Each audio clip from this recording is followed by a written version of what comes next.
ایک 10 سال کی بچی، ایک 8 سال کی بچی، اگر اس کو اسٹیج پہ لایا جاتا ہے، تقریر کرایا جاتا ہے، نعت یا حمد اس کو گانے کے لیے موقع دیا جاتا ہے، اسی جگہ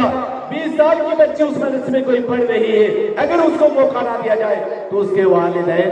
ناراض ہو جائیں گے، اس کے گارجین کہیں گے کہ مولوی کی تنخواہ کیا میں نہیں دیتا، فلاں کی بیٹی کو اسٹیج پہ تقریر کروایا گیا، فلاں کی بیٹی کو گانے کا موقع دیا گیا، میری بچی کو میری بیٹی کو موقع کیوں نہیں دیا گیا؟ مولوی یہ دو نظری کرتا ہے، میری بچی کو پروگرام میں شامل نہیں کیا اور اس کی بچی کو پروگرام میں شامل کیا۔ یہ مجبوری ہوتی ہے کسی بھی مدرسہ چلانے کے منتظمین کے لیے، کسی بھی مولوی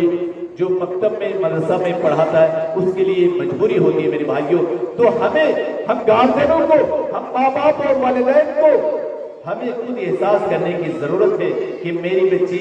جوان ہو گئی، میری بچی کی عمر 12 سال 15 سال 18 سال 20 سال ہو گئی ہے، مجھے ضرورت نہیں کہ میری بیٹی جائے اسٹیج پہ جائے اور ہزاروں لوگوں کے سامنے زینت اسٹیج بنے، تقریر کرے، غزل گائے، حمد نعت پڑھے۔ مجھے قطر یہ پسند نہیں، میری بیٹی کو زینت اسٹیج بننے نہیں دوں گا۔ یہ ہمیں احساس کرنے کی ضرورت ہے۔ آخر میں اللہ تبارک و تعالیٰ سے دعا کروں کہ اللہ تعالیٰ، شاید میں آپ کا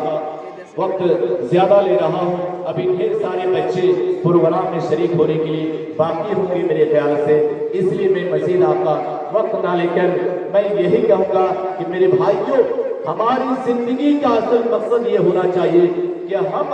ہم قسم کھا لیں کہ ہم اپنے بچے کو، اپنے اولاد کو، اپنے بیٹے کو، اپنی بیٹی کو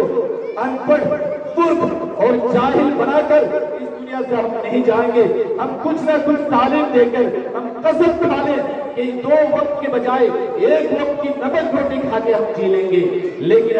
اپنے بچے کو، اپنے اولاد کو تعلیم دے کر ہم اس دنیا سے جائیں گے۔ میرے بھائیوں، غیر قوم کے لوگ، ایک رکشہ چالک، ایک رکشہ چلانے والا اپنے بیٹے کو master, doctor, engineer, IPS officer بناتا ہے، ایک پان کی دکان چلانے والا اپنے بچے کو بڑے بڑے کالجوں میں، یونیورسٹیوں میں اور اسکولوں میں پڑھاتا ہے۔ ہم کتنے بد نصیب ہیں، کتنے بد قسمت ہیں کہ ہمارے پاس لاکھوں کی پراپرٹی ہے، لاکھوں کی زمین جائیداد ہے، ہم لاکھوں کی تعداد میں روپیہ پیسہ کما لیتے ہیں، لیکن ہم جیسے ملک ہیں، جاہل ہیں، گنوار ہیں، ان پڑھ ہیں، ہم اپنے بچے کو، اپنے اولاد کو جاہل اور ملک بنا کر اس دنیا سے اگر ہم چلے گئے تو اللہ تبارک و تعالیٰ کبھی بھی ہمیں معاف نہیں کرے گا۔ اس لیے میرے بھائیوں،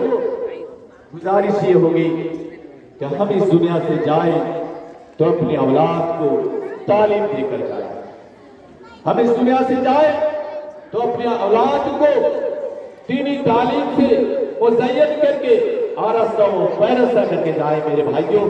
یہ تعلیم ہی دنیا کی سب سے بڑی دولت ہے، سب سے بڑی دولت یہ تعلیم ہے۔ ہم کھا لیں، قسم کھا لیں کہ اپنی اولاد کو ملک چھوڑ کر نہیں جائیں گے، جاہل چھوڑ کر اس دنیا سے ہم رخصت نہیں ہوں گے۔